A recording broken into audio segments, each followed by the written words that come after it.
लोकसभा चुनाव के दूसरे फेज की वोटिंग से पहले बीजेपी ने भी अपनी पूरी ताकत झोंक दी है। प्रधानमंत्री नरेंद्र मोदी दक्षिण भारत में एक के बाद कई जनसभाओं को संबोधित करेंगे। प्रधानमंत्री नरेंद्र मोदी आज एक के बाद एक 2 राज्यों का दौरा करेंगे। इसके बाद प्रधानमंत्री नरेंद्र मोदी ने महाराष्ट्र में एक जनसभा को संबोधित किया। इसके बाद दूसरी जगह महाराष्ट्र में एक जनसभा को संबोधित किया। महाराष्ट्र के बाद पीएम मोदी कर्नाटक के चिक्काबल्लापुर में रैली करेंगे। चिक्काबल्लापुर के बाद शाम 5:30 बजे बेंगलुरु उत्तर में जनसभा को संबोधित करेंगे। वहीं लोकसभा चुनाव के दूसरे फेज की वोटिंग से पहले कांग्रेस पार्टी जोर शोर से प्रचार में जुटी हुई है।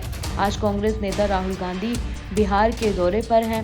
बिहार में लोकसभा चुनाव के दूसरे चरण की 5 सीटों पर चुनाव प्रचार जोर पकड़ रहा है। 3 सीटों पर कांग्रेस चुनाव लड़ रही है, जबकि 2 सीटों पर लालू यादव की आरजेडी लड़ रही है।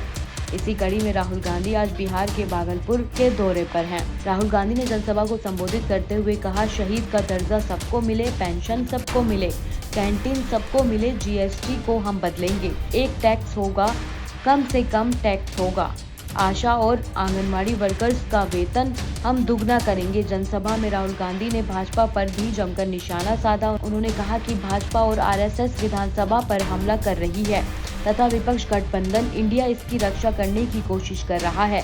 उन्होंने कहा कि भाजपा के लोग बात करते हैं इतनी सीटें आएंगी, उतनी सीटें आएंगी, लेकिन मैं कहता हूं एनडीए को 150 से ज्यादा सीटें नहीं आएंगी। राहुल गांधी ने आगे कहा कि जैसे ही इंडिया गठबंधन की सरकार आएगी, हम अग्निवीर योजना खत्म कर देंगे। हिंदुस्तान को 2 तरह के शहीद नहीं चाहिए। चाहता हूं नरेंद्र मोदी ने सेना के खिलाफ, हिंदुस्तान के खिलाफ अग्निवीर योजना लागू की है। ये योजना हिंदुस्तान के किसी युवा को नहीं अच्छी लगती। जैसे ही हमारी इंडिया गठबंधन की सरकार आएगी, ये अग्निवीर योजना को उठा के हम बाहर फेंक देंगे, खत्म कर देंगे। इसकी कोई जरूरत नहीं है। हिंदुस्तान को 2 तरीके के शहीद नहीं चाहिए, एक शहीद चाहिए, एक तरीके का शहीद चाहिए। शहीद का दर्जा सबको मिले, पेंशन सबको मिले, कैंटीन सबको मिले। 2 अलग-अलग तरीके के जवान नहीं चाहिए हमें। इसलिए अग्निवीर योजना को उठा के फेंक देंगे, जैसे पहले होता था वैसे करेंगे। इन्होंने 5 अलग तरीके की जीएसटी बना रखी है। ये जीएसटी को हम बदलेंगे, एक टैक्स होगा, कम से कम टैक्स होगा।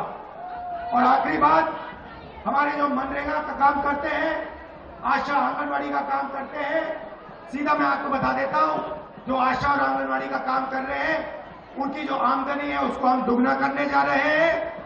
और जो मिनिमम वेज है हिंदुस्तान में, उसको हम 400 रुपए, कम से कम 400 रुपए का बनाने जा रहे हैं।